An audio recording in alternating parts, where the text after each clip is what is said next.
Bendito Padre Celestial, a usted damos la gratitud, la alabanza, la honra, la gloria. Gracias, Señor, porque cada mañana usted renueva sus misericordias, se compadece de nuestras debilidades. Gracias porque usted en su justicia intercede en nuestro favor, ofrece su sangre, sus méritos, y solamente por su voluntad vivimos. Usted es el que nos sostiene, el que nos alimenta, el que nos protege, el que rescata del hoyo nuestras vidas, el que nos corona de favores y misericordias. Oramos, Señor, en este momento, suplicando el perdón de nuestros pecados, pidiéndole humildemente, por favor, que en esta reunión el Espíritu Santo sea quien nos dirija, quien nos ayude a entender el mensaje, que podamos apreciar las verdades que están escritas en su palabra y poder entender, Señor, que usted es nuestro modelo, nuestro ejemplo, que usted es, Señor, nuestro intercesor, nuestro Salvador, que usted es quien ha pasado ya, ha recorrido el camino, usted es el que nos entiende, el que nos conforta. Gracias, Señor, por conservar la fe de mis hermanos, la fe de muchas personas que están buscando la verdad para obedecerla. Queremos, Señor, honrarte en esta noche al estudiar tu palabra. Ayúdanos a no darle nuestra propia interpretación, sino más bien a ceñirnos al escrito está y poder compartir estas verdades. Ayúdanos a recordar, Señor, ahora cuando el mundo, aún el mundo adventista ha celebrado el miércoles de ceniza, está celebrando la cuaresma. Nosotros como pueblo tuyo queremos recordar, Señor, ese pasaje de la Biblia donde la historia y la Biblia nos enseñan, Padre mío, por la senda en que tuvo que pasar nuestro Señor Jesucristo. Ayúdanos a aprender de Él, Señor, y a tenerlo como nuestro modelo y nuestro ejemplo. En el nombre de Jesús, amén. Amén. Amén. Bien, mis amados hermanos, gloria a Dios porque los puedo saludar en esta noche, porque para la honra y gloria de Dios estamos aquí dispuestos a seguir predicando la palabra de Dios en esta hora, cuando estamos nosotros dispuestos a continuar pasando la voz. Esta noche, como continuación de nuestro tema anterior sobre el Getsemaní, esta noche vamos a continuar con el deseo de todas las gentes, el capítulo 75. Allí habla de la historia del Señor Jesucristo ante Anás y Caifás. Es bueno que la repasemos.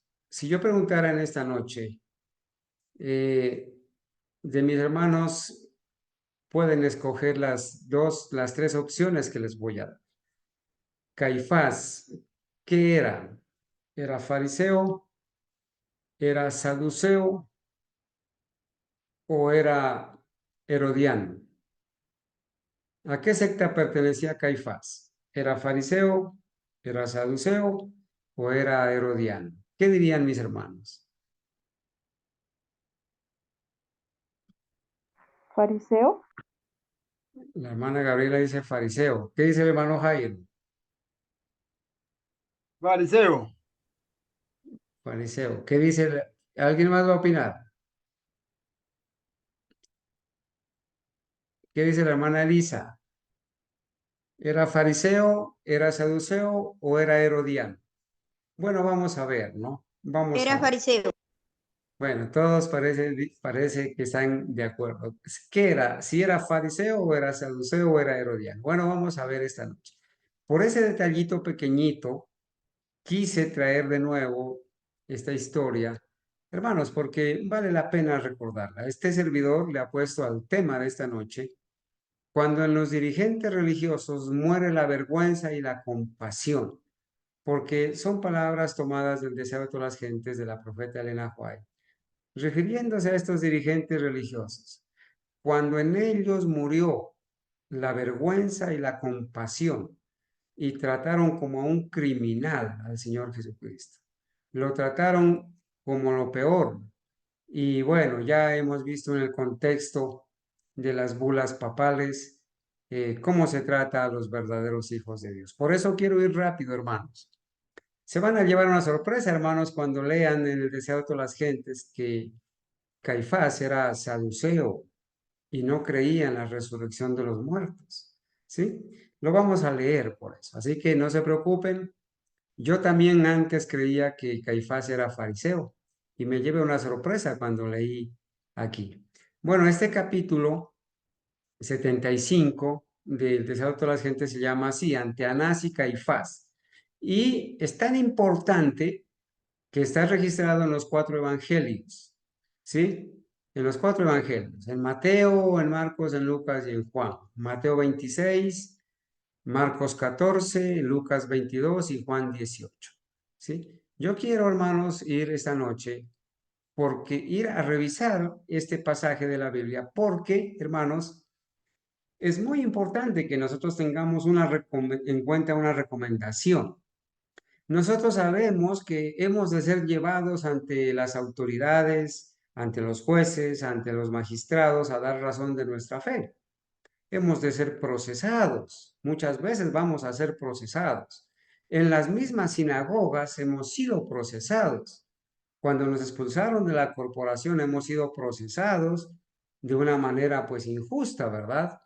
Entonces, acá en Joyas de los Testimonios recordamos el pasaje que dice, pronto los hijos de Dios serán probados por intensas pruebas, y muchos de aquellos que ahora parecen ser sinceros y fieles resultarán ser vil metal. Cuando la religión de Cristo sea más despreciada, cuando su ley sea más menoscabada, entonces deberá ser más ardiente nuestro celo y nuestro valor y firmeza más inquebrantables.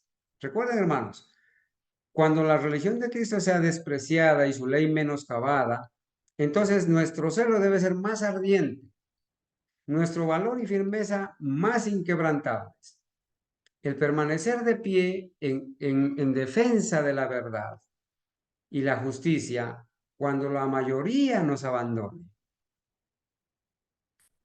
El pelear las batallas del Señor cuando los campeones de la verdad seamos pocos. Esta será nuestra prueba. Hermanos, nuestra mayor prueba va a ser cuando la mayoría nos abandone.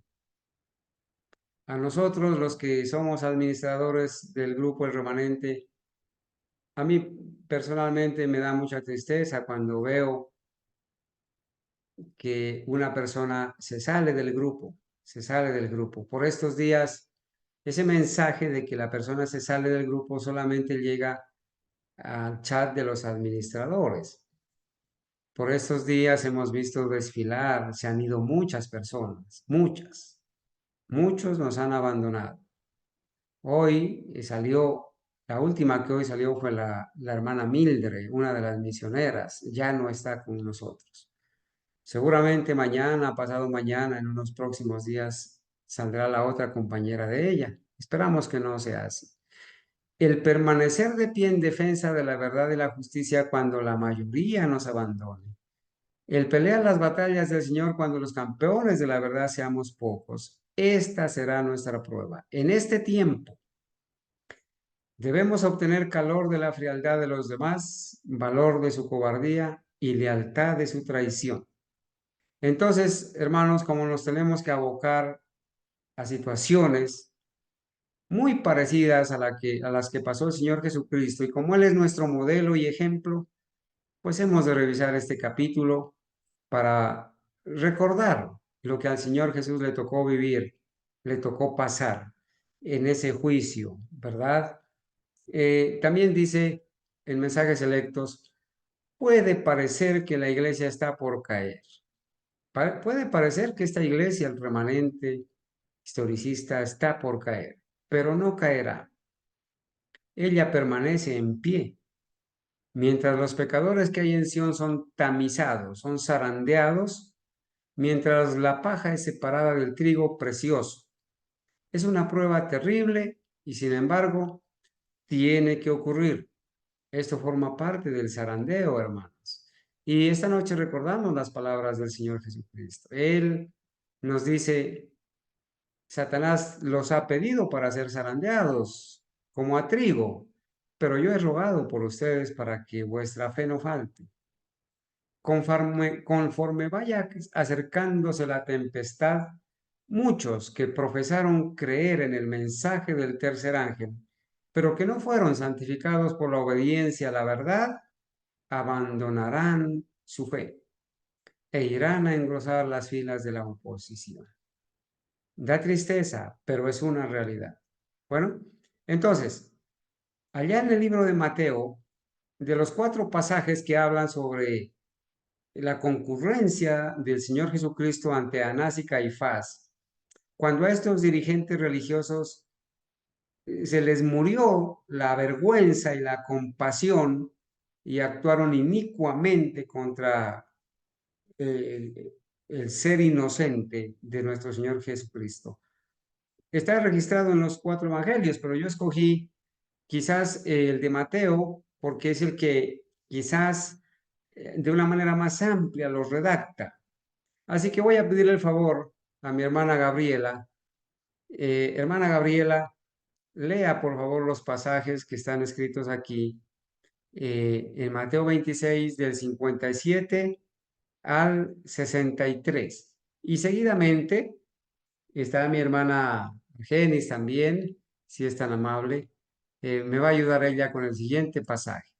Entonces, hermana Gabriela, por favor, con voz audible y llena de energía, hermanita. Adelante. Amén.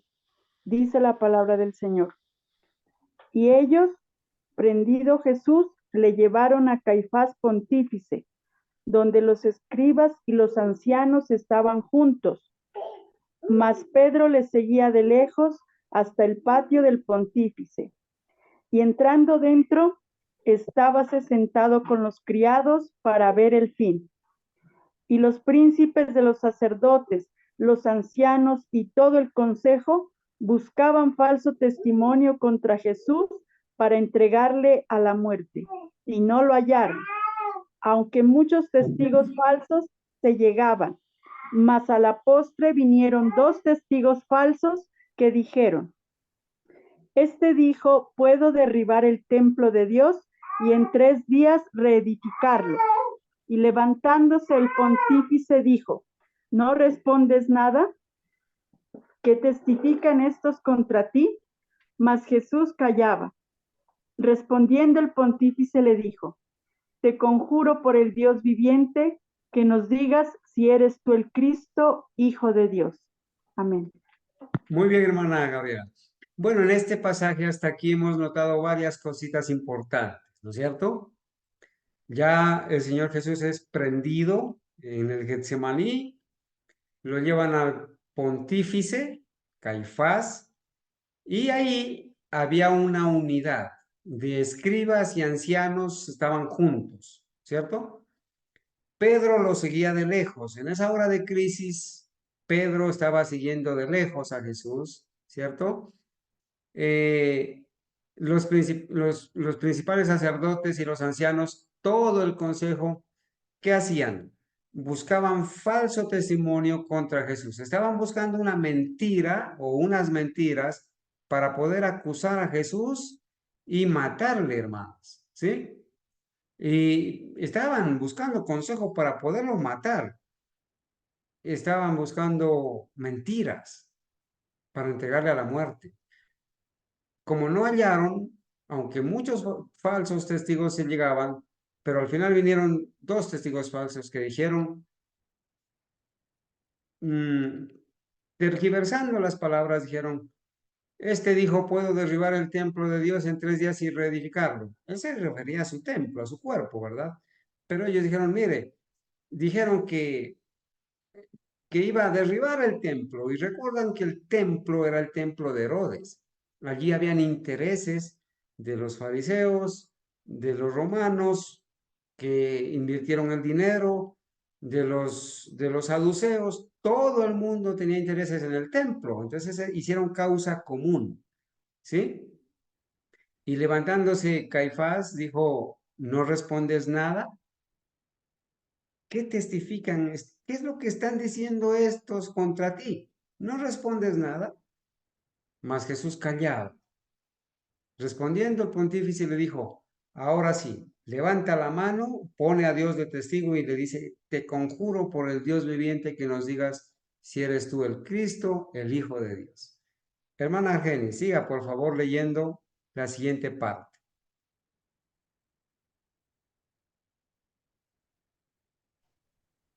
Jesús le dijo, tú lo has dicho, y aún os digo que desde ahora habéis de ver al Hijo del Hombre sentado a la diestra de la potencia de Dios y que viene en las nubes del cielo. Entonces el pontífice rasgó sus vestidos diciendo, blasfemado ha, ¿qué más necesidad tenemos de testigos?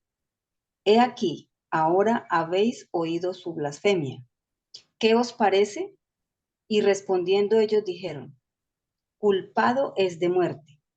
Entonces le escupieron en el rostro y le dieron bofetadas, y otros le herían con mojicones, diciendo, profetízanos tú, Cristo, ¿quién es el que te ha herido? ¿Quién es el que te ha herido? Pedro estaba sentado fuera en el patio, y se llegó a él una criada diciendo, y tú con Jesús el Galileo estabas. Mas él negó delante de todos, diciendo, no sé lo que dices. Muchas gracias, hermana Argenis. Miren, noten ustedes algo aquí. El pasaje anterior decía, mas Jesús callaba. Pero ahora, cuando se compromete el nombre de Dios y el sumo sacerdote dice, te conjuro por el Dios viviente que nos diga si tú eres el Cristo, ya Jesús no calla, ¿sí? Ya rompe el silencio y le dice, tú lo has dicho. Ahora, cuando les dice que desde ahora habéis de ver al Hijo del Hombre sentado a la diestra de la potencia de Dios y que vienen las nubes del cielo, entonces dice que el pontífice Caifás rasgó sus vestiduras. Hermanos, rasgar las vestiduras de un sumo sacerdote era prohibido por Dios. El sumo sacerdote nunca debía rasgar sus vestiduras. El sumo sacerdote que rasgue sus vestiduras debía ser sentenciado a muerte. Y este Caifás se rasga las vestiduras. Obviamente que él no había creído en la palabra de Dios que decía así y había creído en una ley común que decía que el sacerdote o el sumo sacerdote sí podían rasgarse las vestiduras y se las rasgó. Pero con esa, hermanos, con ese acto de rasgarse las vestiduras estaba encima su sentencia de muerte. Él mismo lo hizo, él mismo la pronunció. Bueno, entonces lo acusaron de blasfemia, ¿no es cierto? No tenemos más necesidad de testigos, lo acusaron de blasfemia y todos en unanimidad dijeron, es culpado de muerte, debe morir. Y entonces ahora, hermanos, le escupen el rostro, le dan bofetadas, ¿sí? Lo hieren con mojicones, se le burlan, ¿sí? Se le burlan. Y hermanos, la triste historia de Pedro, la negación de Pedro, la traición de Pedro, negando a Jesús, negando a su maestro, uniéndose a la turba, uniéndose al sumo sacerdote, uniéndose a la multitud endemoniada, niega a Jesús. Bueno, es sobre esto, hermanos, que vamos a entender muchas cosas al leer, ¿no es cierto? Esta noche. Y saliendo él a la puerta, le vio otra, hablando de Pedro, y dijo a los que estaban allí, También este estaba con Jesús Nazareno y negó otra vez con juramento, no conozco al hombre. Y un poco después llegaron los que estaban por allí y dijeron a Pedro, verdaderamente tú eres de ellos, porque aún tu habla te hace manifiesto. Entonces Pedro comenzó a hacer imprecaciones y a jurar diciendo, no conozco al hombre. Repetidamente, no lo conozco, negó, traicionó a Cristo, hermanos. Y se acordó, y luego dice, cantó luego el gallo, y se acordó Pedro de las palabras de Jesús que le dijo, antes que el gallo cante me negarás 3 veces. Y saliendo fuera, dice la Biblia que lloró amargamente. Bueno, hermanos, es sobre esto que termina el texto de Mateo 27:1 cuando dice, otra vez, segundo juicio, y venida la mañana, entraron en consejo todos los príncipes de los sacerdotes y los ancianos del pueblo contra Jesús para entregarle a muerte. ¿Sí? Vendría una tercera sentencia de muerte ya con Pilato y se llevó a cabo. Hermanos, nos vamos a sumergir en esta historia, ¿cierto? En esta triste historia, hermanos, que a nosotros nos debe dejar una enseñanza. Cuando en los dirigentes religiosos muere la vergüenza y la compasión. Nos vamos a sumergir en esta historia que está en el Deseo de todas las gentes, capítulo 75. Lo quise traer a colación porque vale la pena. Voy a pedir ayuda a los hermanos de vez en cuando para que me ayuden a leer, ¿verdad? Para hacer un poquito no tan monótono la lectura esta noche. Amén. No, y así menos da sueño, hermano. Está bien, mi hermano Jairo. Gloria a Dios por eso. Entonces dice, llevaron apresurar. Recuerden que esta es la continuación del Getsemaní, ¿sí? La continuación del Getsemaní, que ya estudiamos. Llevaron apresuradamente a Jesús al otro lado del arroyo Cedrón, más allá de los huertos de olivares, y a través de las silenciosas calles de la ciudad dormida. Era de noche, hermanos. Sí, era de noche. Era más de medianoche. Y los clamores de la turba aullante, enceguecida por Satanás, que le seguía, rasgaban bruscamente el silencio nocturno. El Salvador iba atado y cuidadosamente custodiado, como un vil criminal iba, y se movía penosamente. Pero con apresuramiento, sus apresadores se dirigieron con él al palacio de Anás, el ex sumo sacerdote. O sea, primero se van ante Anás, el ex sumo sacerdote. Y bueno, ya no era el sumo sacerdote, pero era el hombre de experiencia. Tenía que llevar la aprobación del hombre de experiencia para poder condenar. No sea cosa que yendo directamente donde Caifás, Caifás cometa algún error y entonces Cristo no sea condenado. Entonces, para asegurarse, primero lo llevan ante el más experto, que era el ex sumo sacerdote llamado Anás. Anás era cabeza de la familia sacerdotal en ejercicio y por deferencia de su edad, el pueblo lo reconocía como sumo sacerdote, a pesar de que ya no ejercía el cargo. Sin embargo, el pueblo, por su edad y su experiencia, lo reconocía como el sumo sacerdote. Se buscaban y ejecutaban sus consejos como voz de Dios. A él, noten, a este hombre se lo buscaba y la voz de él era voz de Dios, como la voz de Dios. A él debía ser presentado primero Jesús como cautivo del poder sacerdotal. Él debía estar presente al ser examinado el preso, por temor a que Caifás, hombre de menos experiencia, no lograse el objeto que buscaba. En esta ocasión, había que valerse de la artería y sutileza de Anás, porque había que obtener sin falta la condenación de Jesús. Entonces ellos, como tenían que obtener la condenación de Jesús, pase lo que pase esa noche, no podían dejar pasar más tiempo. Dijeron, bueno, asegurémonos, vayámonos a la experiencia. Aquí la voz de Anás es la voz de Dios. Primero llevémoslo ante Anás. Bueno, entonces, hermano Jairo, siga leyendo usted, por favor. Cristo iba a ser juzgado.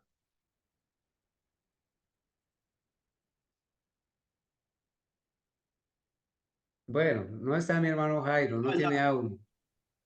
ya, hermano. Cristo iba a ser juzgado formalmente ante el Sanedrín, pero se le sometió a un juicio preliminar delante de Anás.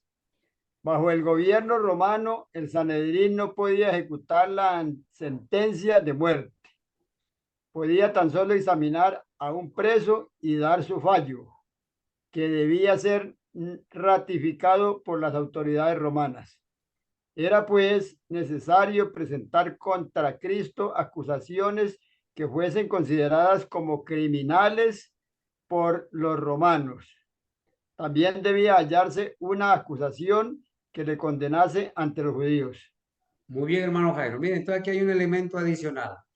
Solo los judíos no podían sentenciar a muerte a Cristo, porque ellos estaban bajo el imperio romano. Tenían que buscar una causa para que el gobierno romano, el imperio romano, las autoridades romanas también sentencien a muerte a Jesús. ¿Sí? Entonces, Hermano, ya ellos lo habían condenado. ahí es donde se da entonces el poder civil y el poder eclesiástico, ¿no? Exactamente. Se unen para matar a Jesús, la iglesia y el Estado. Ya la iglesia, ya Anás y Caifás habían buscado la razón para matar a Jesús, blasfemia. Ahora tenían que buscar la razón para poder justificar ante los romanos y que los romanos den sentencia de muerte también.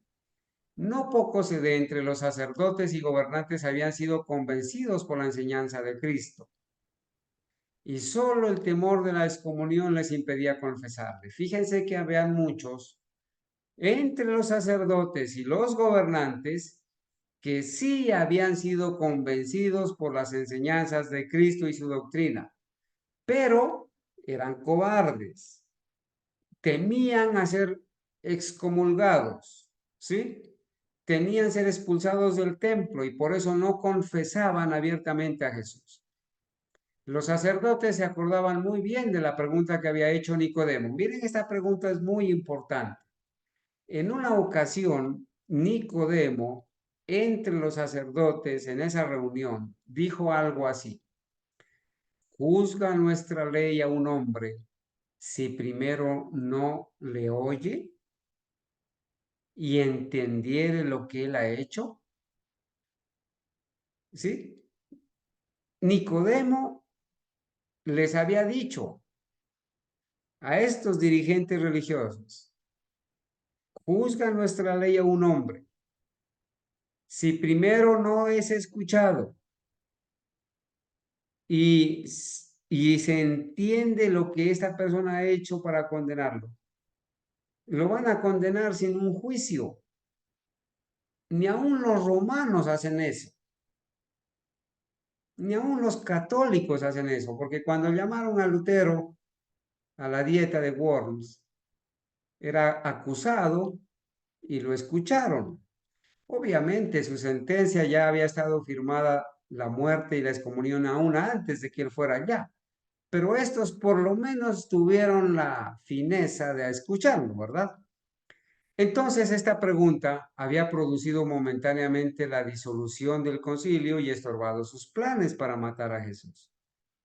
Nicodemo había estado allí, hermanos, y les había dicho: bueno, un momentico, ¿cómo es que lo van a juzgar sin ser escuchado? ¿Cómo es que lo van a sentenciar sin ser escuchado? Él no ha sido escuchado y nuestra ley inclusive no permite hacer eso. Sigo adelante. Esta vez, en este concilio en el que estamos cayendo ahora estudiando, no se iba a convocar a José de Arimatea ni a Nicodemo, porque ellos se habían opuesto a un juicio que se juzgara a Cristo sin ser escuchado. Se habían opuesto a eso. Ellos entonces no los llamaron al concilio. Anás y Caifás llamaron a los que estaban de acuerdo con ellos y que sabían que iban a apoyar la sentencia de muerte. Entonces no llamaron a Nicodemo ni a José de Arimatea, ¿sí? Llamaron solamente a los que iban a apoyar, a los que se iban a identificar con sus propósitos. Pero había otros que podrían atreverse a hablar en favor de la justicia. El juicio debía conducirse de manera que uniese a los miembros del Sanedrín contra Cristo. Esas eran las intenciones de ese juicio contra Cristo. Llamar solamente a los que estaban de acuerdo, a los detractores de Cristo, para que hagan causa común y poderlo sentenciar. No vamos a llamar aquí a nadie que se levante en contra de nosotros y que defienda aquí a Cristo. Vamos a hacer causa común. Entonces manipularon el concilio de tal manera que en ese concilio solamente estaban los detractores de Jesús. ¿Sí? Bueno, había dos acusaciones que los sacerdotes deseaban mantener. Dos acusaciones que los sacerdotes querían mantener. ¿Cuáles eran? Si se podía probar que Jesús había blasfemado, sería condenado por los judíos. Si se le convencía de sedición, esto aseguraría su condena por los romanos. Entonces, miren la estrategia. Vamos a hacer que Jesús sea tildado de blasfemia para que la iglesia lo condene a muerte, y vamos a hacer de que Jesús sea tildado de sedición, de revoltoso contra los romanos, para poder que el gobierno romano lo sentencie a muerte. Anás trató primero de establecer la segunda acusación, o sea, que convencerlo de sedición.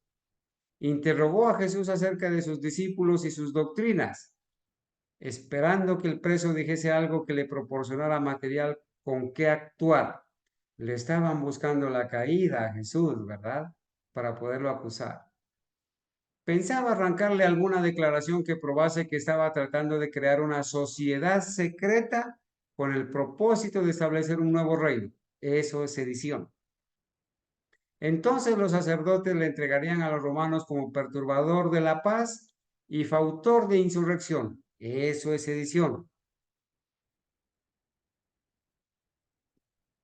Bueno, hermana Anita, ayúdeme a leer aquí, por favor. Cristo leía el propósito del sacerdote.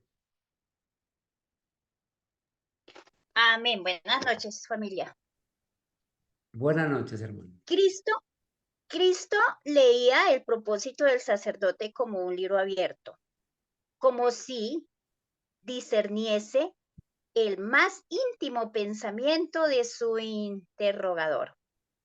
Negó que hubiese entre él y sus seguidores vínculo secreto alguno, o que los hubiese reunido furtivamente y en las tinieblas para ocultar sus designios. No tenía secretos con respecto a sus propósitos o doctrinas. Yo manifiestamente he hablado al mundo, contestó. Yo siempre he enseñado en la sinagoga y en el templo, donde se juntan todos los judíos, y nada he hablado en oculto. Gracias, hermana. Qué interesante, ¿no? Bueno, hermano, un gusto.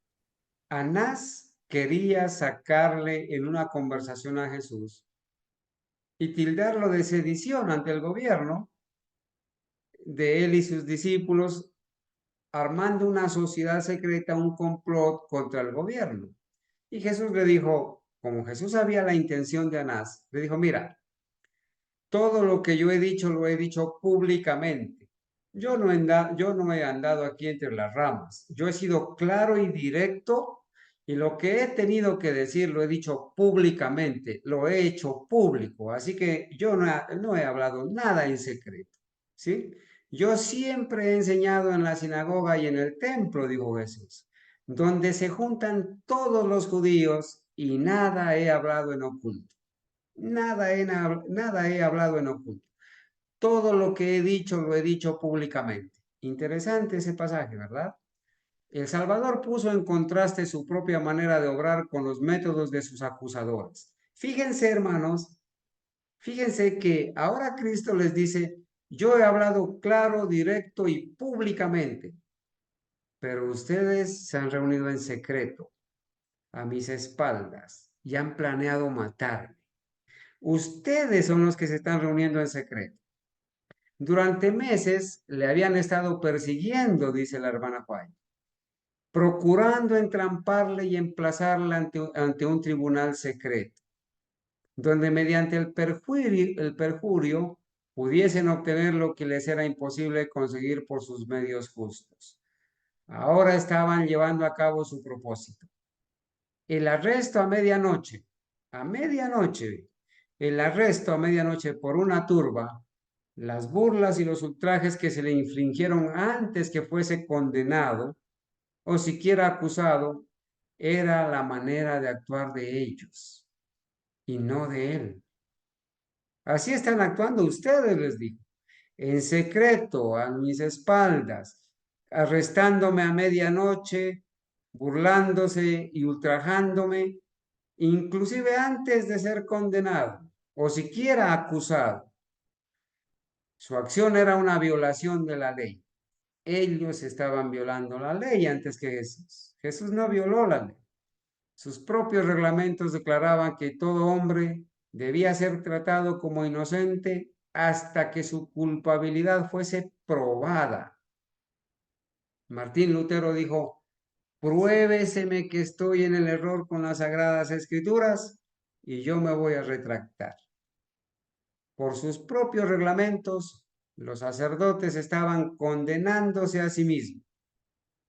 Volviéndose hacia su examinador, ante Anás, Jesús dijo: ¿qué me preguntas a mí? ¿Acaso los sacerdotes y gobernantes no habían enviado espías para vigilar sus movimientos e informarlos de todas sus palabras? Espías, hermanos, para informar sus movimientos, para ver qué decía en contra, para entramparle. ¿No habían estado presentes en toda reunión de la gente y llevado información a los sacerdotes acerca de todos sus dichos y hechos? Pregunta, dice la hermana White, citando las palabras de Jesús. Pregunta a los que han oído. ¿Qué les haya yo hablado? Replicó Jesús. He aquí, esos saben lo que yo he dicho. Pregúntales a ellos. Ellos te pueden dar razón. Hermana Adrianita, buenas noches. Lea, por favor. Anás quedó acallado.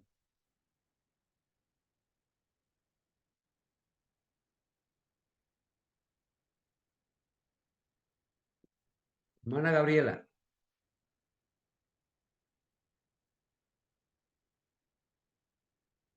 Hermana Ángela. Hermana Gabriela. Dice, Anás quedó acallado por la decisión de la respuesta, temiendo que Cristo dijese acerca de su conducta algo que él prefería mantener encubierto. Nada más le dijo por el momento. Uno de sus oficiales llenó de ira al ver a Anás reducido al silencio. Hirió a Jesús en la cara diciendo, ¿así respondes al pontífice? Gracias, hermana Gabriela. Por ahí ya escuchamos a Angelito. Hermanos, miren lo que pasa acá. El Señor Jesús le responde y le dice: pregúntales a ellos. Yo he hablado públicamente. Y esto lo tomaron como una ofensa. ¿Sí? Como con las palabras de Jesús, Anás quedó reducido al silencio, lo dejó callado Jesús. Entonces, ¿qué hace uno de sus oficiales? ¿Qué hace? Viene, hermanos, y le da una bofetada a Jesús en la cara, hermanos. Lo hiere a Jesús en la cara y le dice: ¿así respondes al sumo pontífice? Esa es la manera de dirigirte al ungido de Jehová. ¿Sí? Esa es la manera de faltarle al respeto al dirigente religioso. De esta manera actuó uno de los oficiales de Anás.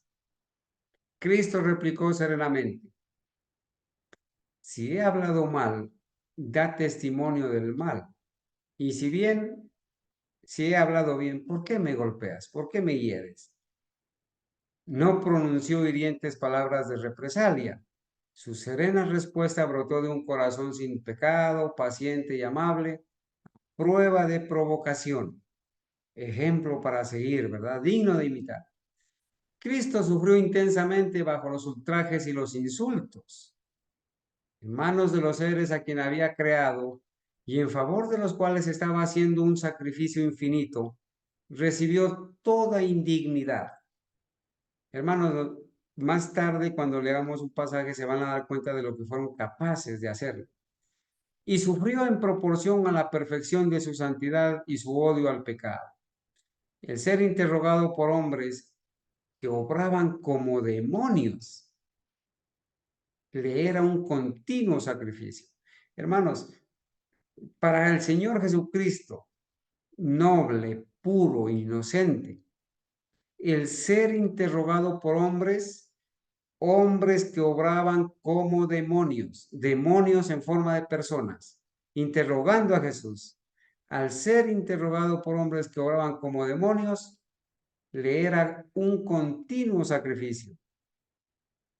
El estar rodeado por seres humanos bajo el dominio de Satanás le repugnaba. Hermanos, el Señor se daba cuenta que estos hombres estaban dirigidos por Satanás, que eran los mismos demonios los que le estaban interrogando y acusando. Y eso le era un continuo sacrificio. Le repugnaba estar en medio de estos hombres que estaban bajo el dominio de Satanás. Sabía que en un momento, como un fulgor de su poder divino, podía postrar en el polvo a sus crueles atormentadores. Esto le hacía tanto más difícil soportar la prueba. Él sabía que si clamaba al Padre, un solo ángel podía venir y destruir a estos acusadores, pero no iba a hacer uso de su divinidad. Debía soportar la tentación y esto hacía tanto más difícil la prueba, el extremo de la tentación, el extremo de la prueba. Los judíos esperaban a un Mesías que se revelase con manifestación exterior. Esperaban que por un despliegue de voluntad dominadora cambiase la corriente de los pensamientos de los hombres y los obligase a reconocer su supremacía. Así creían ellos, obtendría su propia exaltación y satisfaría las ambiciosas esperanzas de ellos. Así que cuando Cristo fue tratado con desprecio, sintió una fuerte tentación a manifestar su carácter divino. Qué tremendo esto, ¿sí? Cuando a Cristo lo tratan como lo trataron y con este desprecio, sintió una fuerte tentación a manifestar su carácter divino y reprimir a estos acusadores. ¿Sí? Hermana Ángela, ¿ya está con nosotros?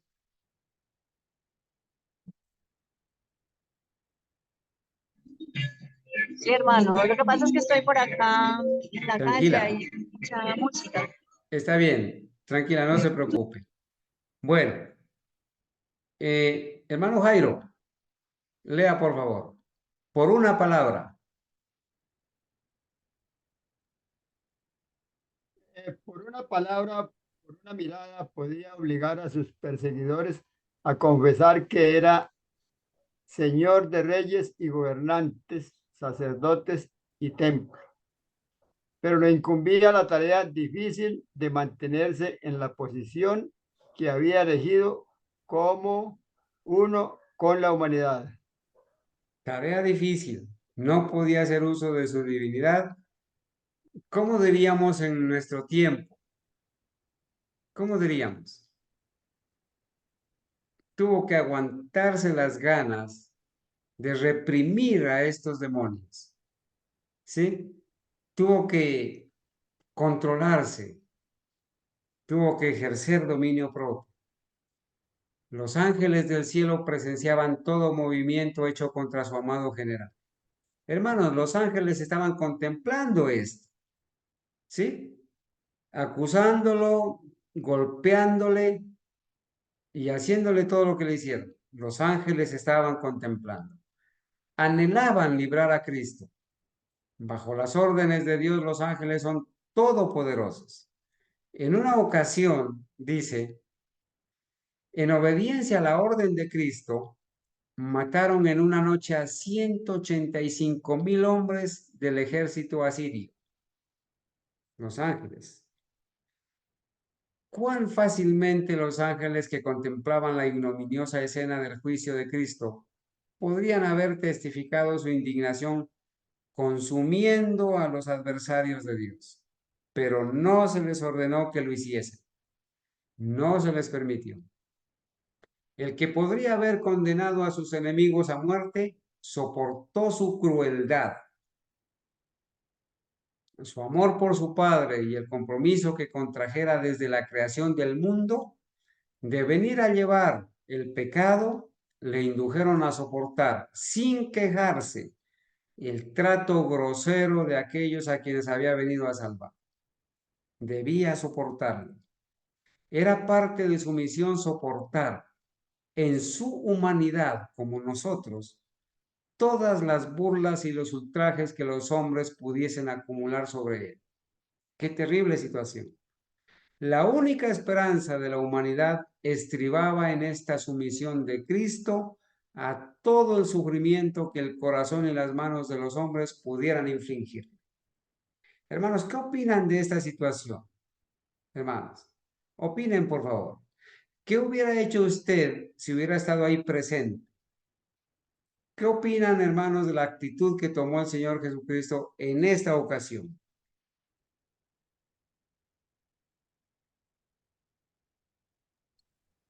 Hermano, pues donde el Señor Jesucristo hubiera hecho uso de sus poderes, pues entonces el carácter sería diferente, ¿no? Y no había podido cumplir la obra que el Padre le había encomendado. No hubiera podido cumplir la obra, hubiera dado al traste el plan de salvación. El Señor tenía que soportar. Hermanos, soportar esto es el extremo de la tentación, el extremo de la prueba, hermanos. A estos mismos que Él había creado, ahora insultándole, ultrajándole, ofendiéndole, escupiéndole en la cara, abofeteándole. Si Él hubiera dado o cedido y hubiera ordenado o permitido que los ángeles destruyan, nosotros nos hubiéramos perdido y el plan de salvación no se hubiera llevado a cabo. Por eso Él tenía que soportar, tentado en todo según nuestra semejanza, pero sin pecado. Nada había dicho Cristo que pudiese dar ventaja a sus acusadores. A veces nosotros perdemos la paciencia, hermanos, y nos dejamos provocar. Nos dejamos llevar. El instinto humano, nuestra naturaleza caída hace que respondamos y que digamos, y en esas palabras que decimos, damos ocasión a nuestros acusadores. Y estos están, como dicen los muchachos, a la que cae para prenderse de esas palabras y esas mismas palabras usarlas en contra nuestra. Y sin embargo estaba atado para indicar que estaba condenado. Dice, nada había dicho Cristo que pudiese dar ventaja a sus acusadores. Y sin embargo estaba atado para indicar que estaba condenado. Debía haber, sin embargo, una apariencia de justicia. Apariencia de justicia. Vamos a tratar de que todos vean que es justa la condenación y la sentencia de muerte. Era necesario que se viese una forma de juicio legal. Iban a simular un juicio legal. Las autoridades estaban resueltas a apresurarlo. Conocían el aprecio que el pueblo tenía por Jesús y temían que si cundía la noticia de su arresto, se intentase rescatarle. Aquí lo apresamos y ya que lo tenemos antes que la gente se dé cuenta, lo vamos a condenar rapidito y mañana mismo lo vamos a crucificar, lo vamos a matar, antes de que toda la gente se entere. Además, si no se realizaba enseguida el juicio y la ejecución, habría una demora de una semana por la celebración de la Pascua. Esto podría desbaratar sus planes. Qué tremendo, hermanos. Ellos dijeron, bueno, ¿es ahora o de pronto no es nunca? Si nosotros no lo sentenciamos esta noche y mañana lo matamos, esto toca por la Pascua esperar una semana y en esa semana algo puede suceder. Así que vamos a apresurar el juicio, lo vamos a agilizar, lo vamos a catalizar. ¿Sí? La mala intención de estos dirigentes religiosos.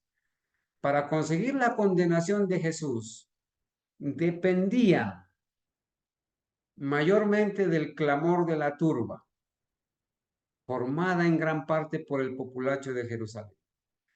Si se produjese una demora de una semana, la agitación disminuiría y probablemente se produciría una reacción. La mejor parte del pueblo se decidiría en favor de Cristo. Muchos darían un testimonio que le justificaría, sacando a luz las obras poderosas que había hecho.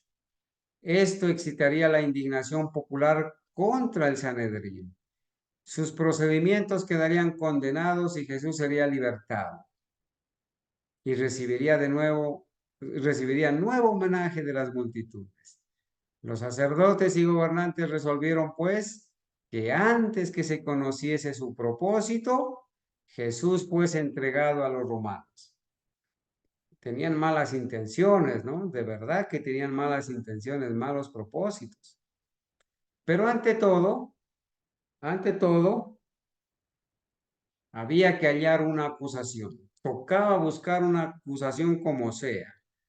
Hasta aquí, nada habían ganado. Anás ordenó que Jesús fuese llevado a Caifás. Bueno, llévenselo a Caifás.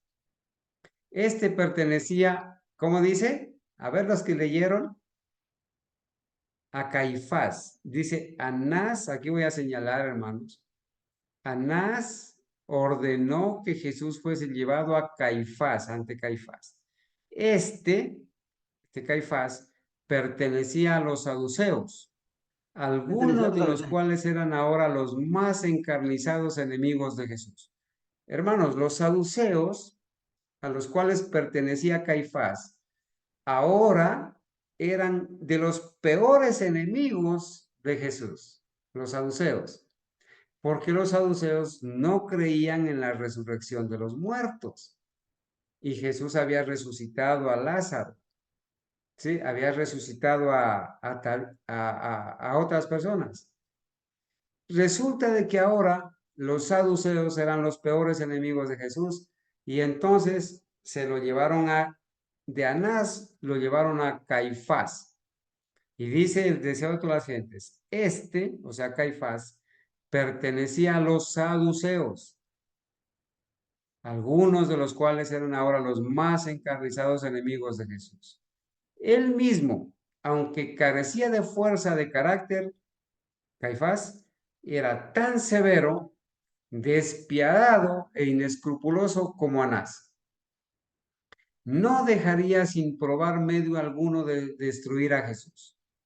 Era ahora de madrugada y muy oscuro. Ya madrugado, hermanos. Jueves en la noche, ya en el calendario judío viernes. Así que a la luz de antorchas y linternas, el grupo armado se dirigió con su preso al palacio del sumo sacerdote. El grupo armado, oh hermanos, yo nunca pensé que en el deseo de todas las gentes iba a encontrar esta frase. El grupo armado, el grupo armado. Ahora es muy común escuchar estos grupos armados, ¿no? Aquí dice, el grupo armado se dirigió con su preso al palacio del sumo sacerdote, Caifás. Allí, mientras los miembros del Sanedrín se reunían, Anás y Caifás volvieron a interrogar a Jesús, pero sin éxito. Otro interrogatorio, pero sin éxito. Cuando el concilio se hubo congregado en la sala del tribunal, el concilio, en la oscuridad, ya a la madrugada, a la hora más oscura, hermanos, cuando más frío hacía, a la hora más oscura, el concilio reunido en tinieblas, Caifás tomó asiento como presidente. Era la voz de Dios, Caifás. A cada lado estaban los jueces y los que estaban especialmente interesados en el juicio. Hermanos, ¿quiénes creen que estaban también en ese concilio? Anás, Caifás, el Sanedrín. ¿Quiénes más estaban?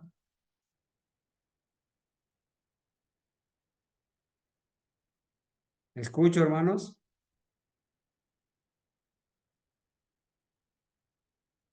¿Me están escuchando, hermanos? Sí, mi hermano. Los jueces, Sí, los jueces. ¿Y quiénes más? ¿Los discípulos? No estaban los discípulos, no estaban, ¿cierto? No. Lo Y estaban los siguiendo de soldados lejos. romanos. soldados, Los soldados Hermanos, romanos. los mismos demonios estaban allí instigando a Anás y Caifás y la multitud. Allí estaban los mismos demonios, los ángeles de Satanás estaban ahí dentro de ese concilio, hermano, dirigiendo pensamientos, inspirando a Anás, a Caifás, a los jueces, a todos, los mismos demonios, ¿sí? Los soldados romanos se hallaban en la plataforma situada más abajo que el solio a cuyo pie estaba Jesús. Estaban, sí, los soldados romanos. En él se fijaban las miradas de toda la multitud. La multitud estaba allí. La excitación era intensa. Todo el mundo excitado, estaba con furia endemoniada, hermanos. Estaban ansiosos de sangre. En toda la muchedumbre Cristo era el único que sentía calma y serenidad. Qué bendición, ¿no? Su carácter. La misma atmósfera que le rodeaba parecía impregnada de influencia santa. Caifás había considerado a Jesús como su rival. Noten esto. Caifás, el sumo sacerdote. Bueno, ex sumo sacerdote, ¿sí? Perdón, el sumo sacerdote, el ex sumo sacerdote era Anás. Ahora Caifás, el sumo sacerdote, había considerado a Jesús como su rival. A ver, hermanos, ¿por qué creen ustedes que Caifás, el sumo sacerdote, consideraba a Jesús como su rival? ¿Por qué?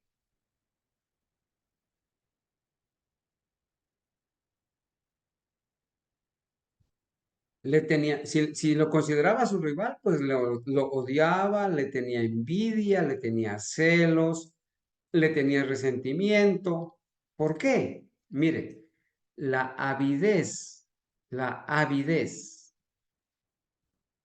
con que el pueblo oía al Salvador y la aparente disposición de muchos a aceptar sus enseñanzas habían despertado los acervos celos del sumo sacerdote.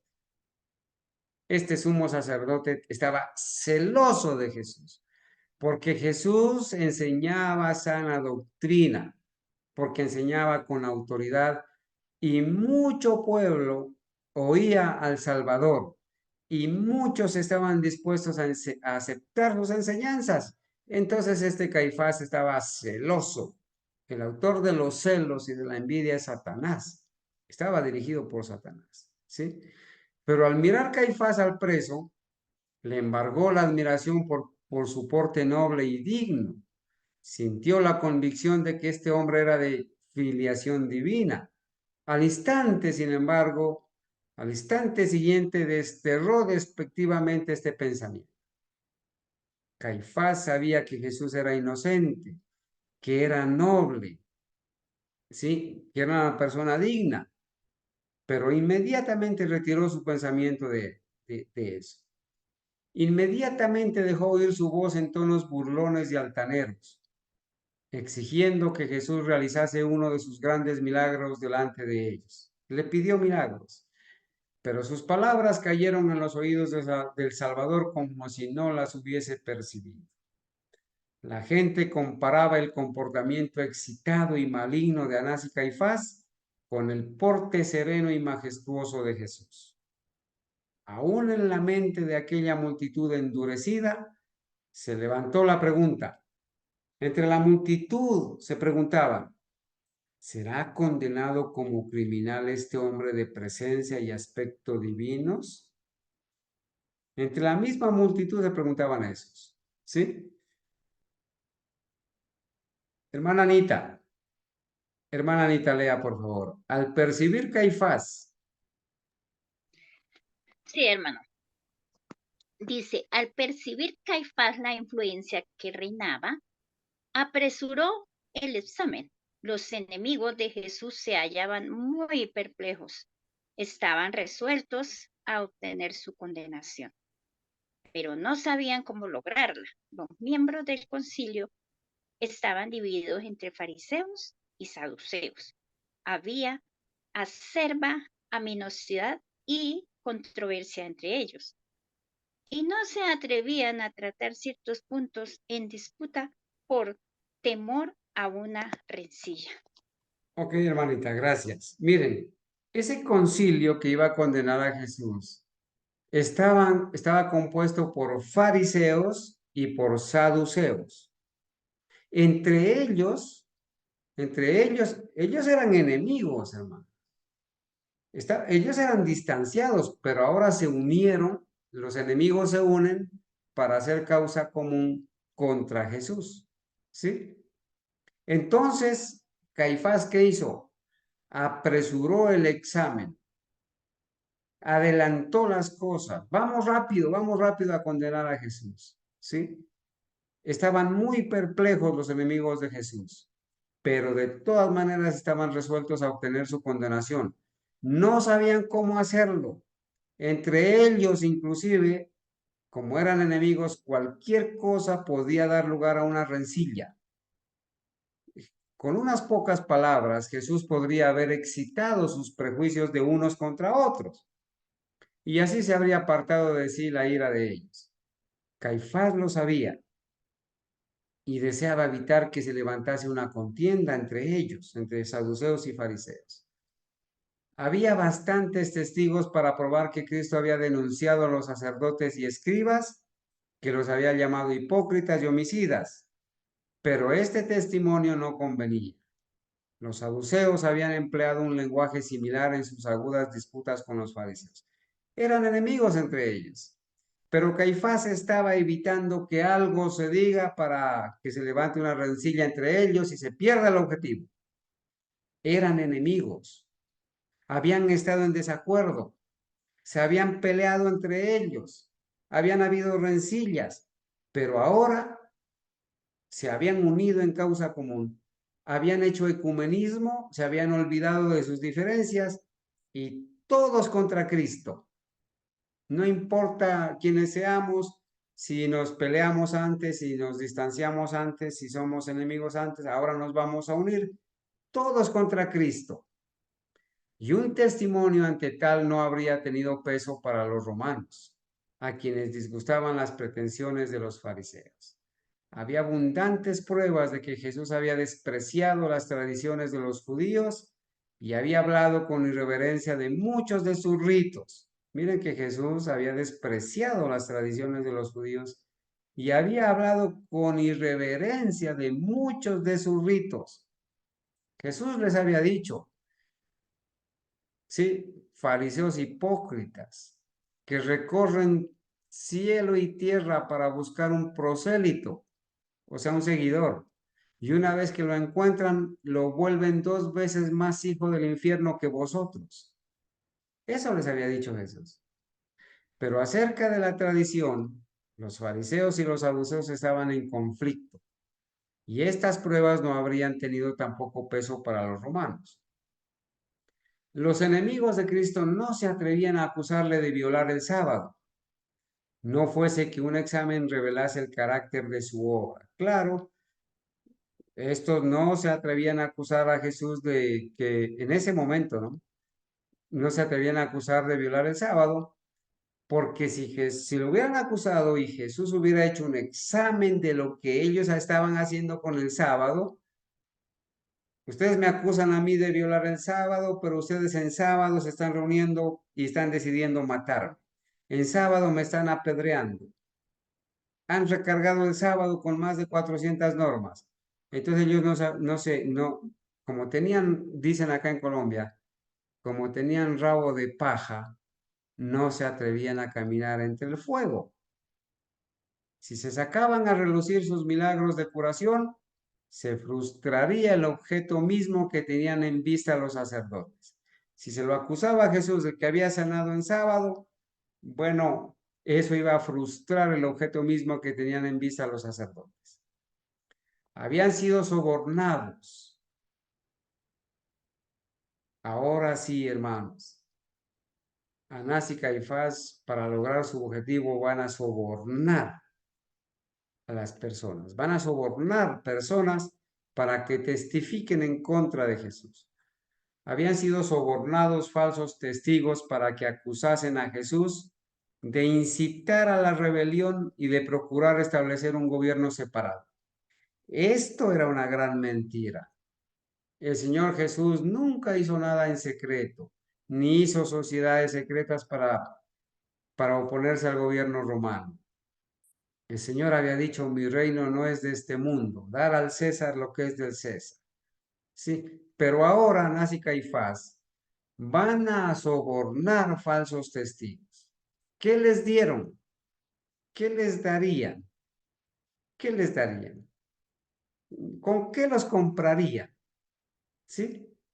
Para que acusen a Jesús de incitar a la rebelión y de procurar establecer un gobierno separado. Pero su testimonio resultaba vago y contradictorio, lo de los falsos testigos. Se contradecían a sí mismos. Bajo el examen desmentían sus propias declaraciones. En los comienzos de su ministerio, Cristo había dicho, ¿qué había dicho el Señor cuando comenzó su ministerio? Refiriéndose a su muerte, había dicho, destruid este templo, el templo de su cuerpo, destruid este templo y en 3 días lo levantaré. En el lenguaje figurado de la profecía, había predicho así su propia muerte y resurrección, hablando de sí mismo. Mas él hablaba del templo de su cuerpo, dice el texto bíblico. Los judíos habían comprendido estas palabras en un sentido literal, como si se refiriesen al templo de Jerusalén. Tergiversaron sus palabras. A excepción de esto, en todo lo que Jesús había dicho, nada podían hallar los sacerdotes que fuese posible emplear contra él. Entonces, de esto nos vamos a aprender, dijeron, cuando el Señor dijo, destruid este templo y en 3 días lo levantaré. De esto es lo único que nos podemos aprender. ¿Y qué hicieron? Repitiendo estas palabras, pero falseándolas, esperaban obtener una ventaja. Los romanos se habían dedicado a reconstruir y embellecer el templo. Recuerden que es el templo de Herodes. ¿Sí? Por estos días, el hermano Sebastián amablemente nos compartió del libro de los Hebreos, Carta a los Hebreos, de M.L. Andreasen. Nos compartió la lectura y nos habló de los templos y nos habló del templo de Herodes. Era este templo de Herodes, donde los romanos se habían dedicado a reconstruir y a embellecer el templo y se enorgullecían mucho de ello. Cualquier desprecio manifestado hacia él habría de excitar seguramente su indignación. Entonces Anás y Caifás dijeron, aquí está la clave, nos vamos a aprender de esas palabras de Jesús que dijo, destruir este templo y en 3 días lo levantaré. Y entonces vamos a despertar la indignación del gobierno romano para que lo condene también a muerte. Qué interesante cómo Satanás despierta astucia en estos instrumentos del diablo, ¿no? Entre sus agentes. En este terreno podían concordar los romanos y los judíos, los fariseos y los saduceos. ¿Sí? ¿Por qué? Porque los romanos tenían interés en el templo. Ellos habían invertido y lo habían embellecido bajo la vigilancia de los judíos. ¿Sí? Entonces en el templo tenían interés los romanos, los judíos, los fariseos y los saduceos. Estaban unidos allí, hermanos. El diablo los había unido a todos en ecumenismo. Se había unido la iglesia y el Estado para destruir a Jesús. ¿Sí? En ese terreno del templo estaban unidos porque todos tenían gran veneración por el templo. Acerca de este punto, se encontraron dos testigos cuyo testimonio no era tan contradictorio como el de los demás. Uno de ellos que había sido comprado para acusar a Jesús. Comprado para acusar a Jesús. Pregunto, ¿qué le darían a ese testigo falso? ¿Con qué lo comprarían? ¿Con qué lo comprarían? ¿Qué le darían? ¿Qué le darían, hermanos? Pero lo compraron, ¿verdad? Para que sirva de testigo contra Jesús. Uno de ellos que había sido comprado para acusar a Jesús declaró, un testigo falso que dijo, este dijo, puedo derribar el templo de Dios y en 3 días reedificarlo. Así fueron torcidas las palabras de Cristo. Si hubiesen sido repetidas exactamente como Él las dijo, no habrían servido para obtener su condena ni siquiera de parte del Sanedrín. El Señor Jesús había dicho, destruid este templo y en 3 días lo levantaré. ¿Sí? Pero el testigo falso vino y dijo que Cristo dijo, puedo derribar el templo de Dios y en 3 días reedificarlo. Se torcieron las palabras.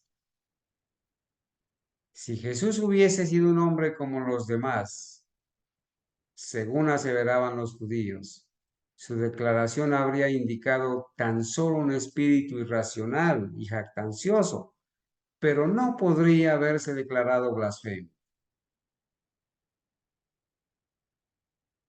Aún en la forma en que las repetían los falsos testigos, nada contenían sus palabras que los romanos pudiesen considerar como crimen digno de muerte. Hasta aquí, hermanos, a pesar de las falsas, de la tergiversación y del plan de traer falsos testigos, nada contenían sus palabras que los romanos pudiesen considerar como crimen digno de muerte. Hermanos, hemos avanzado, ¿sí? Hemos avanzado. Permítanme aquí, yo no sé en qué parte voy. Aquí, ¿sí? Vamos en la mitad del tema, hermanos, ¿sí? Vamos en la mitad del tema. Esta parte la vamos a dejar aquí. Es la primera parte. La segunda parte la vamos a continuar este viernes a la puesta de sol. Hasta aquí, hermanos. Hasta aquí. ¿Qué comentarios les merece a ustedes, hermanos, esta actitud de estos dirigentes religiosos? ¿Sí? Contra Jesús. Cuando en los dirigentes religiosos muere la vergüenza y la compasión. ¿Hay alguien que quiera opinar, preguntar o aportar algo al respecto, hermanos? Vamos a la mitad del tema. Adelante, mis hermanos.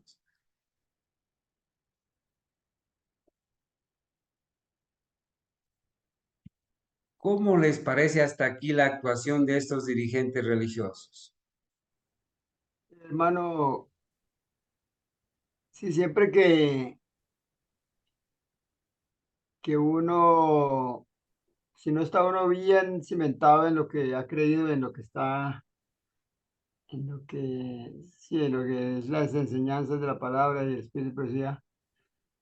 Entonces, si uno no está bien cimentado, si no está bien consagrado al Señor, pues se deja desviar por cualquier cuchicheo que le digan a uno y empieza, que no falta, que mire, que dijeron esto, que dijeron aquello, que esto, eso. Entonces, tengo que estar bien firme eh, todos los días con el Señor para poder no dejarse uno desviar, ¿no? Hermanos, gracias, hermano Jairo. Este modelo de juicio que hasta aquí se le ha hecho a Jesús. ¿Cómo les parece? No puede provenir más sino de las mismas tinieblas, hermanas. ¿Sí? Injusto. Una injusticia total. Y eso, hermanos, y eso que el Señor Jesucristo dice en la palabra de Dios, que no hubo en este mundo una persona más noble, inocente,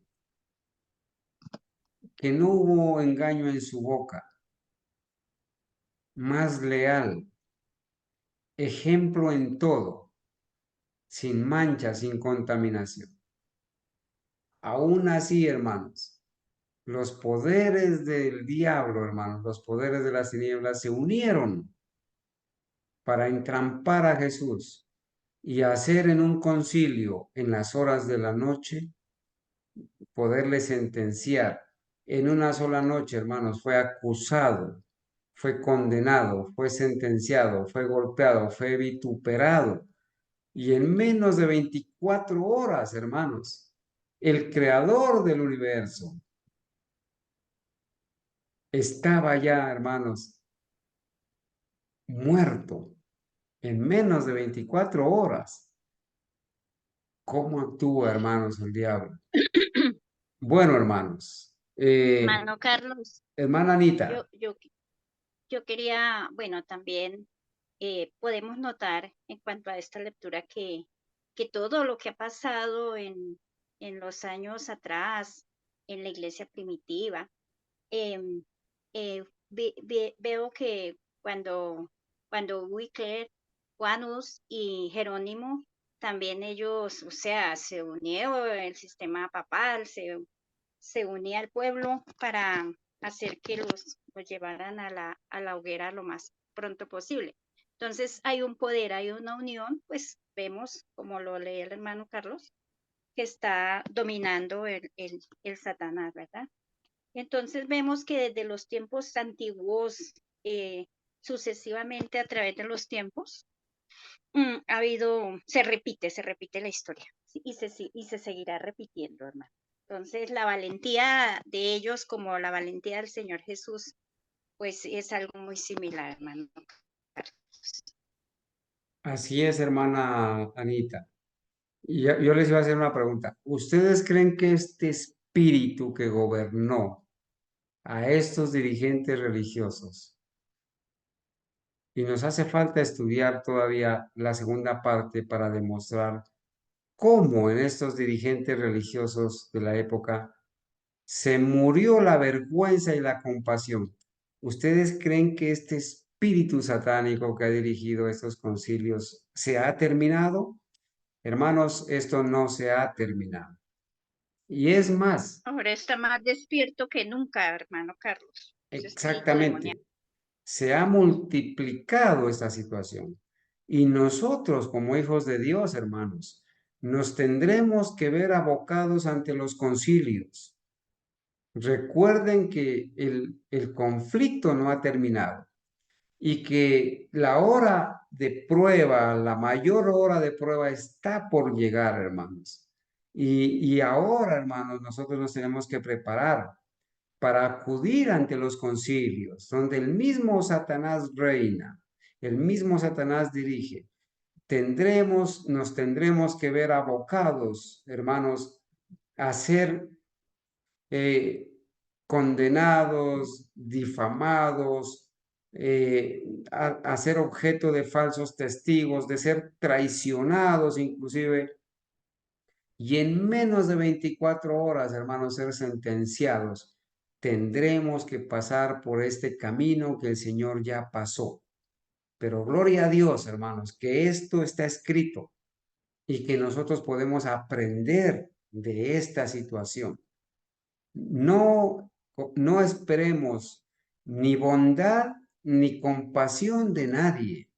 Cuando seamos llamados, hermanos, a ser juzgados, vendrán falsos testigos, se tergiversarán nuestras palabras, se le atribuirán a nuestros móviles las peores intenciones y así nosotros vamos a pasar por esta triste experiencia. Que Dios nos ayude, hermanos. Vamos a terminar aquí. Si no hay otro comentario de algún hermano que no veo que haya abierto el micrófono, vamos a terminar aquí. Y con la ayuda de Dios, el día viernes a la puesta del sol, estaremos continuando, hermanos, con el estudio, con la segunda parte de este estudio. Vamos a orar, mis hermanos, para terminar el tema de esta noche. Hermano Jairo, tenga la amabilidad de orar, por favor.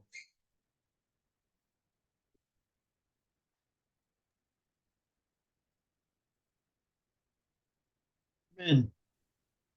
Eterno, maravilloso Padre que estás en la altura de los cielos, nuevamente, Señor, invocamos su santo nombre. Le damos gracias, mi Señor, por nuestro Padre haber dado a su único Hijo, Señor, para venir a hacer esta obra de podernos redimir del pecado, Señor. Gracias, Señor, porque vemos la humildad de mi Señor Jesucristo, cómo tuvo que enfrentar este plan que tenía que llevar a cabo, Señor, de humillarse, de no poder usar los poderes, Señor, sino porque si ya usaba los poderes, el plan fracasaría. Ayúdanos, Señor, para que podamos colocarlo como ejemplo, Señor, ya que nosotros siempre si nos ofenden, entonces buscamos también la forma de contestar y de responder con las mismas armas, Señor. Entonces no podemos en ese momento representar a nuestro Señor Jesucristo con esas actitudes. Ayúdanos, Señor, para poder siempre tomarlo como ejemplo y hacer las cosas para su gloria y su honra. Gracias, Señor, por su palabra, por el tema de esta noche. Te pedimos por cada uno de mis hermanos, por el hermano Carlos que tuvo el tema y por los hermanos que se han conectado. Colocamos también en sus manos, Señor, estos pedidos de los enfermos que se han venido solicitando. En el nombre de mi Señor Jesucristo lo pedimos, lo agradecemos todo. Amén. Amén. Amén. Amén. Amén, hermano. Gracias.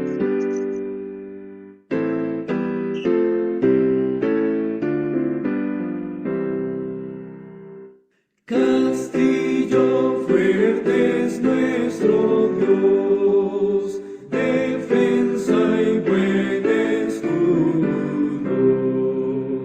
Con su poder nos librará en este trance agudo.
llena